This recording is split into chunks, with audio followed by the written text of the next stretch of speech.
अपूर्णांक दिलेले आहेत 2/3, 4/8 आणि 5/7. भिन्न अंश आणि भिन्न छेद असणारे हे अपूर्णांक आहेत. मग यांचा पटकन चढता क्रम कसा लावायचा, तर याची एक ट्रिक आहे. काय करायचं, तर यातला आपण काढायचा आहे फरक.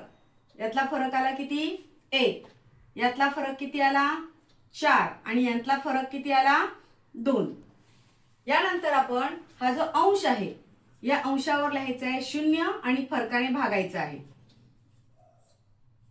इथे आहे अंश 5, त्याच्यावर लिहायचं 0 आणि फरक आलेला आहे 2, त्याने भागायचं आहे.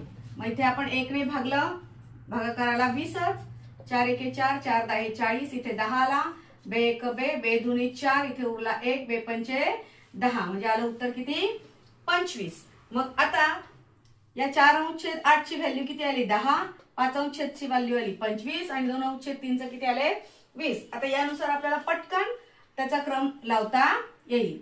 मग 4/8 येणार आधी, त्यानंतर येणार आहे 20 ची व्हॅल्यू कशी, 2/3 आणि मग शेवटी 25 ची येणार 5/7.